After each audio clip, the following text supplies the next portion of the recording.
Hello, I'm Dahlia, the daughter my family declared dead at a $75,000 funeral so they could hoard a $2.6 billion fortune. I crawled from that grave into the boardroom, and now I steer the empire they tried to erase. Felt cut out by the people who should love you most? What time are you listening, and where are you watching from? Drop a comment and smash subscribe. Let's expose lies together. Lilies smelled of bleach and sugar, an impossible mix that turned my stomach as the brass coffin shimmered beneath pink lights in St. Martin Episcopal. Behind me, a reporter murmured tragic drowning, like scripture. I stayed in the choir loft, bargain store sleeves clinging to my arms, watching strangers mourn a body that never sank, and a girl I had already buried myself. Father claimed the lectern. His baritone never wavered. He pressed my life into tidy bullet points. Stanford honors, genius with numbers, perfect bridge to the Wynn dynasty, taken too soon. Every line was a sales pitch. Mother dabbed a bone-dry eye with lace so white it looked criminal. When the bishop prayed, her sob landed exactly on the organ's downbeat. Houston high society loves a choreographed tragedy. I traced stained-glass shadows creeping across the nave and replayed the night they slid a prenuptial agreement across Father's desk. Marry Colton Wynn or lose everything. My laugh had been soft, final. 2 days later, a staged yacht accident signed my death certificate. Today, sealed it with flowers. The service cost $75,000. I caught the invoice beneath the guest book. Long after the mourners drifted off to digestible grief, I slipped into the parish office, logged in as a volunteer, and rerouted the wire transfer into a shell account under my new initials. Blood money became seed money. Standing there in the hush of the vestry, I felt the first real pulse of freedom, a pulse louder than any organ swell. Rage didn't roar. It simmered, precise, drawing flowcharts behind my eyes. Rain hammered the windshield as I fled south on Interstate 45, passing refineries that painted the clouds toxic orange. Dawn found me at a storage unit near Port Freeport. No heirlooms, just pallets, rust, and a secondhand laptop on an upside-down crate. I breathed diesel salt air and swore the Gulf would learn my name, even if my family erased it. 16 years ago ended there. The years blurred, nights of code and instant coffee, days ghostwriting algorithms that found lost cargo faster than customs. I slept beside containers, ate ramen, watched tiny profits snowball. By 25, a prototype drone skittered across the docks. By 28, shell companies quietly bought Prescott DeFeo stock. Gloves of silence hid my prints. Last month, I acquired the Galleria Regent through a Wyoming trust. Tonight, in its penthouse, I opened an ivory envelope stamped with our crest. Mr. and Mrs. Ronald F. DeFeo request the honor of your presence at the wedding of their only daughter, Skylar. Only daughter. My laugh came out thin and sharp, while Houston's skyline flickered like nervous applause. They buried me once. Next week I'll stroll their red carpet, alive. I stood in my penthouse office, invitation balanced on my fingertips like a moral coin flip. Attend Skylar's circus veiled by lace or crash it in plain sight. Houston's nightscape pressed against the glass, neon washing the room electric blue. I read the calligraphy again. Our only daughter, glowing in gold leaf, and felt the old sting bloom fresh. My phone chimed. Across the city, Skylar powered up her ring light. The feed bled onto my wall-size screen. White orchids, designer robe, diamond as big as a cough drop. Hey, lovelies, she sang, Texas drawl lacquered with champagne. Can y'all believe the dress drama? At least our family tragedies are behind us. She winked. Chat hearts exploded. I folded my arms, waiting for the knife. Well, she sighed theatrically, except the sister who went diving without a life jacket. Laughter canned and cruel. Hashtag funeral 75K, right? Comments scrolled. Dead girls stay jealous. Float on, sweetheart. The algorithm tasted blood. The angle shifted. She leaned closer, voice dropping to a conspiratorial hush. Honestly, I'm grateful. If she hadn't... She mimed a plunge. Dad wouldn't have focused on me, and Colton wouldn't be getting this smokin' deal. Cheers to closed caskets. My breath stuttered. Glass cracked between my fingers, a thin crescent of anger. I muted the stream, yet every jab echoed the chapel bells from 15 years ago. Emails poured in. Helix sponsors concerned about optics. Advisory, trending number corp ghoul. My PR chief pinged, we need distance. Houston gossip sites spun headlines. Drone Queen funds, doomed dynasty. I watched the credibility I'd stitched together fray in real time. Then the current flipped. A Reddit thread surfaced receipts. Skylar's team had hired deep-fake editors to enhance the drowning footage. Side-by-side frames proved it. Influencers turned, sponsors bailed. 400 grand gone from the floral budget in 90 minutes. Skylar's smile on-screen quivered, ring light reflecting panic. Opportunity widened like a rip seam. I dialed Jody. Trace the origin, root and branch. I want IPs, invoices, the stylist's Starbucks order. On it, she said. Funeral 75K is already nosediving. I opened a blank post. Words flowed colder than Gulf water. Attendance confirmed. The dead will walk the aisle unmasked. I attached a single photo, the Regent ballroom under renovation, chandeliers dark, my silent signature in the corner. Send. Outside, helicopters chopped humid air toward downtown, their rotors beating time to a song only I could hear, the prelude to resurrection. Dawn smeared peach light over Helix Tower, but the lobby already pulsed with navy jackets, clipped badges, and the sharp scent of burnt espresso. The guard who usually greets me with "Morning, ma'am," avoided my eyes. An agent scanned the holographic directory, lips tight, as if the building itself were on trial. My aliases had protected me for years. In this moment, they felt like paper masks in a storm. Elevators were locked down. I climbed 30 flights, heels beating a verdict into marble. Outside my glass doors, rows of desktop towers stood gutted, hard drives sealed in anti-static bags. A woman in a charcoal suit, Agent Rena Miles, according to the card flashing at her hip, offered a practiced smile. We'd like to discuss several transfers to Cayman accounts labeled Blue Casket Holdings. Her tone implied she already had the answers. Servers disappeared into gray crates. One analyst held up a drone processor like contraband. My CTO muttered protest until I raised a hand. Full cooperation, I ordered. Silent compliance buys time. Resistance costs everything. Jody patched in from the war room. Board is losing it.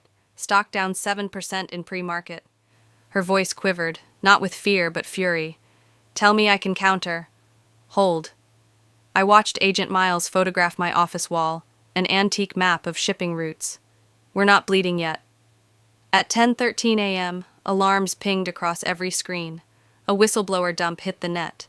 Scanned emails, timestamps, and my father's sharp signature authorizing those Cayman wires. Headlines followed like ravenous gulls. Legacy Titan funneled death payout offshore. Reporters tagged me in questions I couldn't yet answer without gutting him publicly. A bruise of panic spread in my chest, but I kept my voice level. Jody, scrub internal correspondence for cross-signatures. Anything that shows the money left Prescott hands before touching ours. You're thinking indemnity. I'm thinking leverage. Childhood loyalty tangled with present calculus. Father deserved the noose he'd woven, yet exposing him might drag Helix under the same gallows. My attorney suggested a tactical confession. Absorb blame, shield the company. I pictured the coffin, the lilies, the lies, and felt something crack clean through. No, I said. We stall 24 hours, trace the leak, draft a counter packet showing every compliance audit since day one. Miles approached, tablet glowing.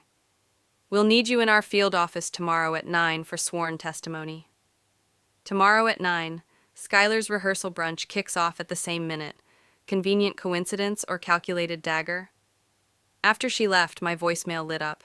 Father's voice dripped acid. You set the match, Elena. Remember, the wind can shift. I deleted it without listening further.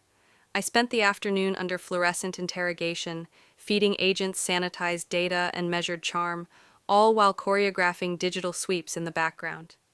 By dusk, the building felt hollowed, but the spine of Helix still stood. In my private elevator, I drafted a single-line memo to the PR team. Coordinate silence. Truth arrives on my timetable, not theirs. Send. The doors opened to the rooftop pad, wind whipping my hair like protest banners. Tomorrow I speak under oath, or I crash a wedding. Either way, someone's lies burn. Twilight bled through the live oak canopy as I eased my Tesla past the iron gates of River Oaks. The mansion crouched behind hedges like a dethroned queen, columns still proud, paint quietly peeling. Porch lanterns flickered on, loyal to a family that would pawn them if brass held any resale value. My pulse quickened despite myself. Muscle memory of childhood summers on the front lawn clashed with rumor of foreclosure. Ronald met me in the study, bourbon in hand, tie already loosened. Lightning crackled beyond French doors, reflecting off mahogany panels. "You picked a hell of a night," he said, faux warmth stretched thin. "I heard the house is leaving the registry," I replied. "Thought I'd say goodbye." His jaw twitched. On his desk lay a deed stamped pending collateral, beside Win Energy's letterhead. Collateral for Skylar's flower-strewn merger. "A temporary arrangement," he muttered. After the wedding, I cut in. "Colton collects, and you pray crude prices stay high." I flipped through the paperwork until a clause glared up. Default triggers immediate transfer. He'd staked the only walls that ever sheltered us on a deal written in oil and vanity. Rain hammered stained glass as memory slipped in. 10 and 8. Skylar and I racing the grand staircase, carving our initials beneath the banister with a stolen steak knife, promising never to leave each other behind. My fingers found the groove now, edges worn but legible. An auction tag would erase that promise like dust. Ronald's attorney appeared on speakerphone, voice smooth as New York asphalt. "Ms. DeFeo, I'm obliged to inform you, should corporate control shift before tomorrow's ceremony, a $50 million balloon payment activates. Immediate. No extensions." "Neat snare," I said. "Marry off one daughter and bury the other in the same swipe." Father's cheeks colored. "Legacy demands sacrifice."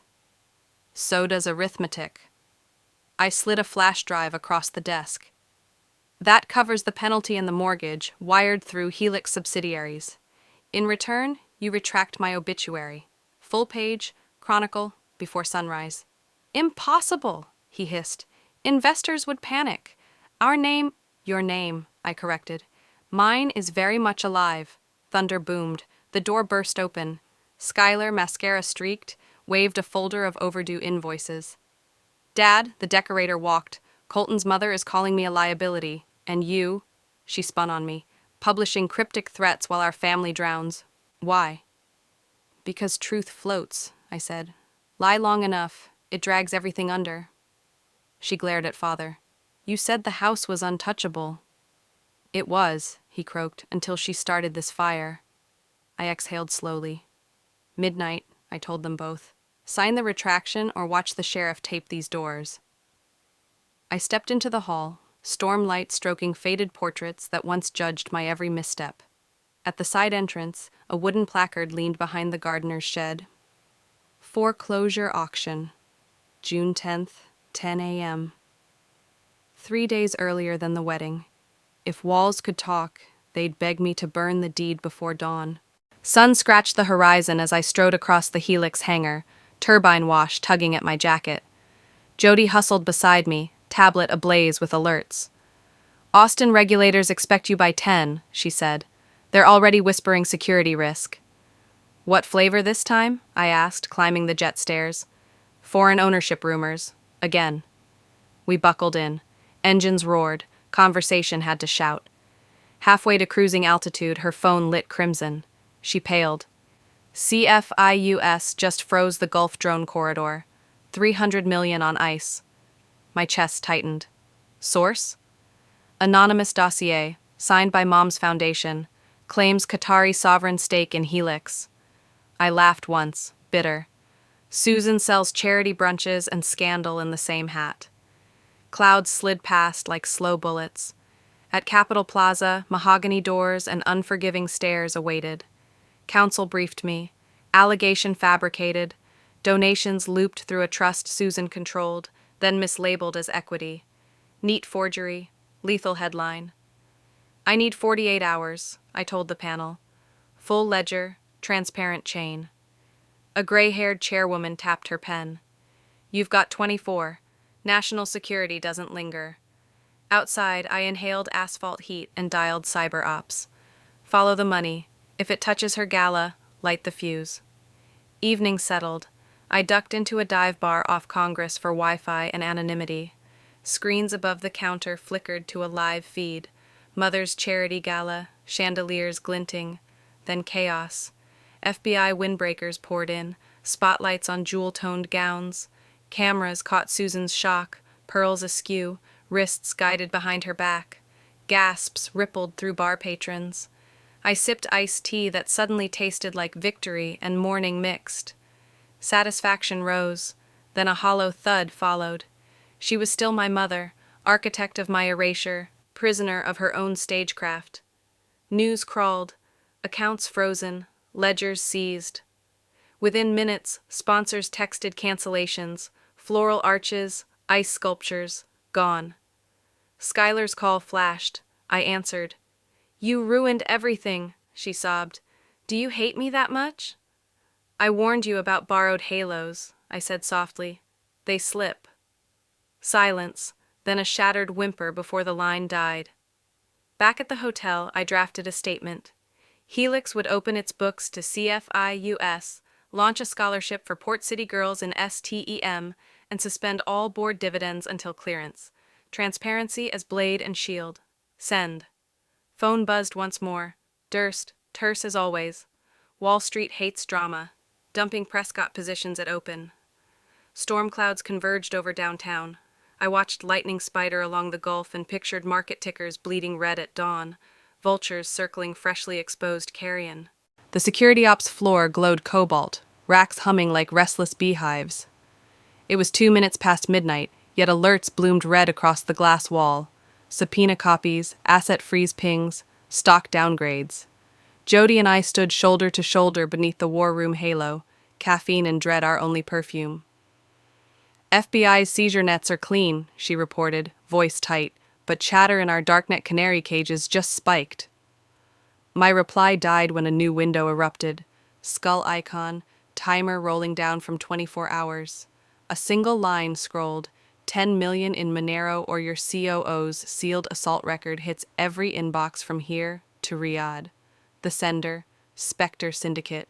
Jody's hand flew to her throat. They found it. 16 years ago, she whispered, a tremor swallowing the words. She had once broken a baseball bat over her stepfather's collarbone to stop him from strangling her mother. Juvenile court, record sealed, until now. If the file surfaced, press would feast, regulators would claim pattern, and Helix's export license would vaporize. I'm sorry, she breathed. I should resign. You swing at ghosts. They haunt, I said. We fight inside daylight, not cower in it. Red team analysts drilled into packet headers. Relay bounces through Odessa, Ukraine, one called. Tor-wrapped but sloppy. Can trace if we plant a coin.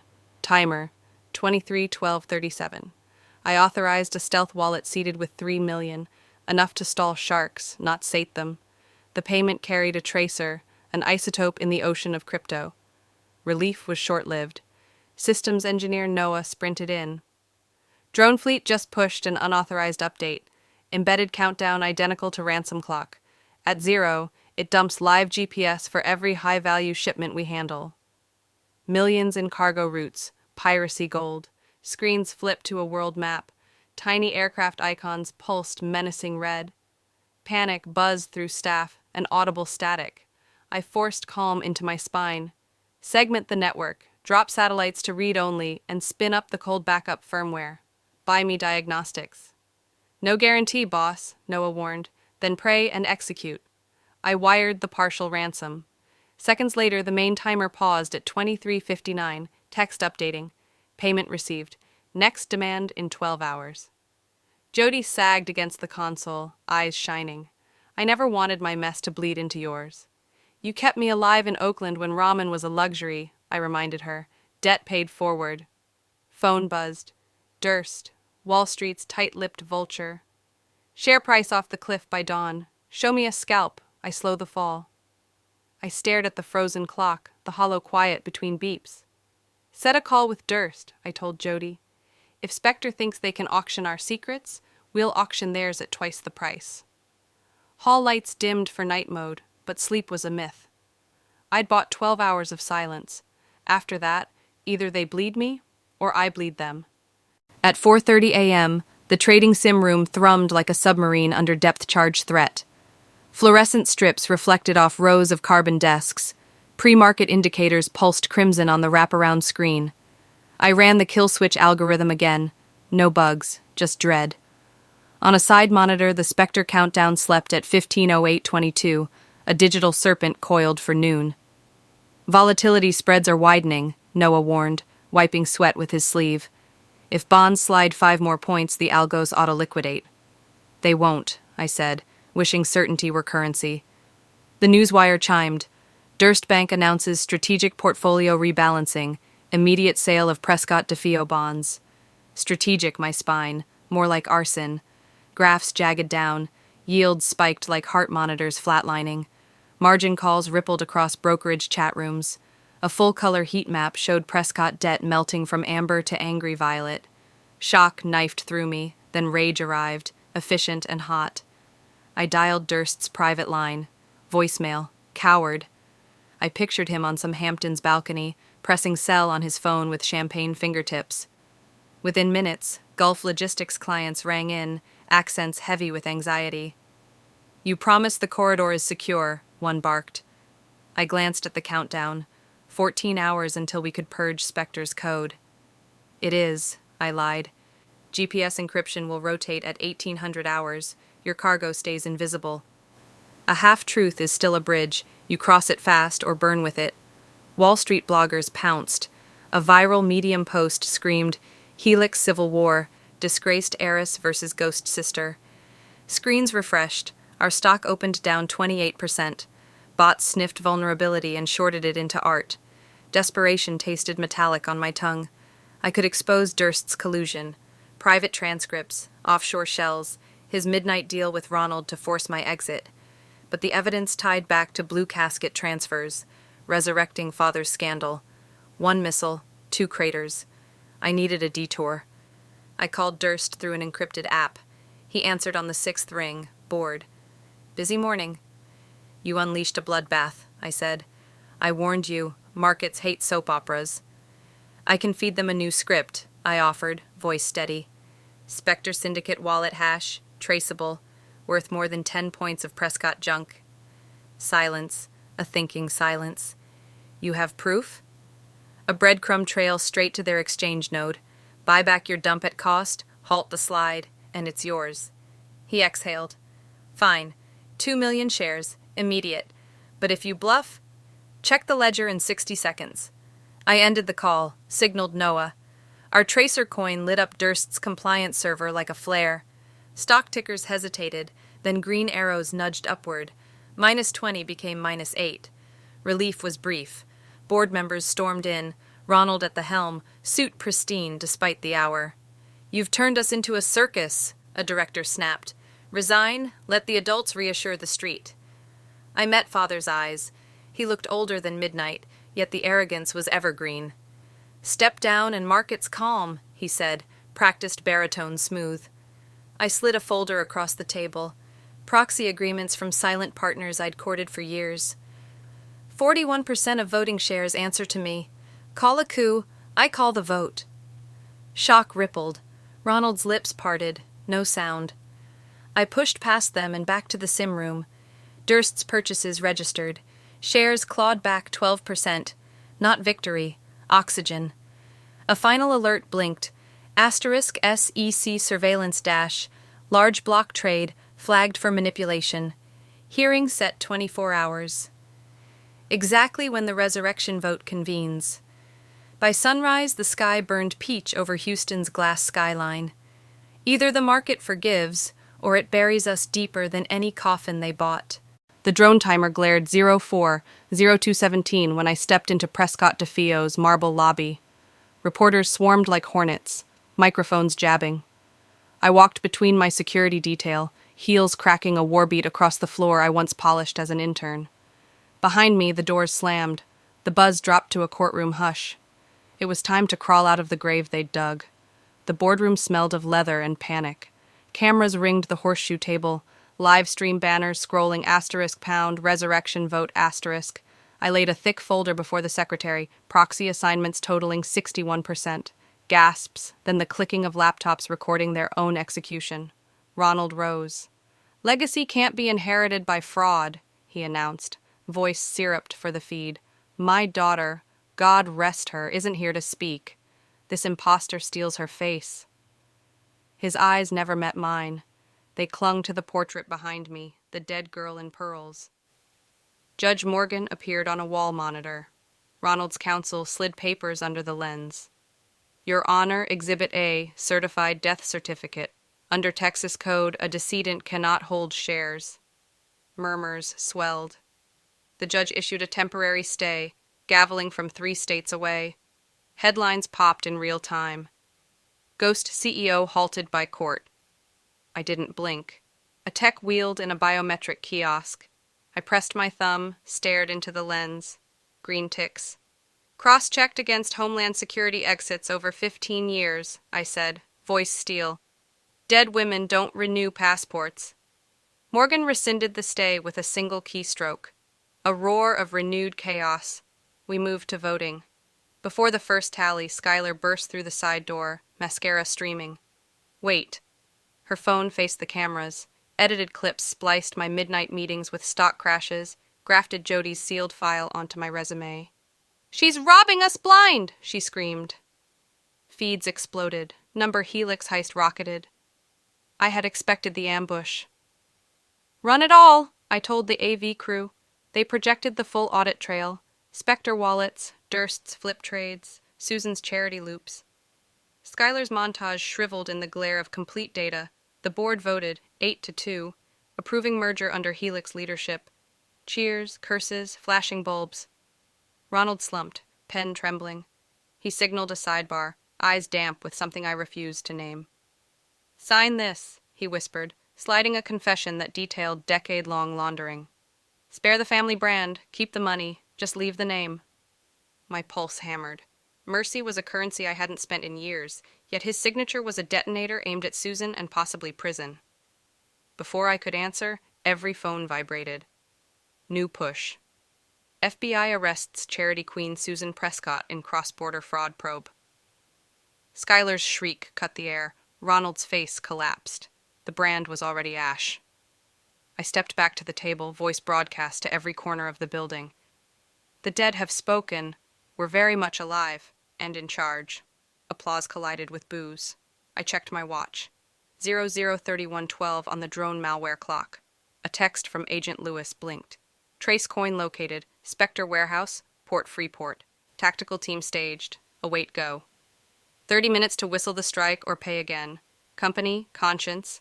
Only one could survive the next half hour." The timer was stuck at 00:29:44 when our SUV fishtailed into Port Freeport. Sea fog licked the warehouse lot. Red and blue lights strobed against corrugated steel. I ran beside Agent Lewis, breath-making ghosts in the dawn. Inside, servers blinked like a midnight carnival. Spectre coders lay face down, cuffed, their screens frozen on the same countdown that had haunted us for days. Lewis handed me the kill switch USB. "Your move, Ms. Prescott."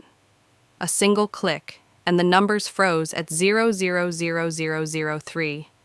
Client's flight paths re-encrypted, ransom wallet emptied by my trace coin. The relief hit like sudden altitude. Sharp, dizzy, freeing. Jody sagged against a crate, tears streaking the grime. "Clean slate," I whispered, and she nodded, shackles gone, though cuffs still circled her memory. Durst's text pinged. Market steady, bloodbath contained. For once, the banker sounded almost grateful. By noon, we were back in Houston, not at the five-star ballroom Schuyler once demanded, but a sun-washed community center. Folding chairs, wildflowers from a grocery bin, a local pastor who refused live streams. Schuyler's satin train trailed the linoleum like a humbled flag. Half the guests were no-shows, the rest looked relieved to be ignored. When she reached the altar, she glanced over her shoulder, seeking booze that never came, then smiled. Small, real. I found Ronald in a storage room smelling of bleach and memories. He looked older than yesterday. I placed his confession on a folding table. Cooperate, retire, and this never sees a courtroom, I said. Fight, and you'll follow Mom through the perp walk carousel. His hand hovered over the paper like it might bite, then signed with the pen that once wrote my obituary.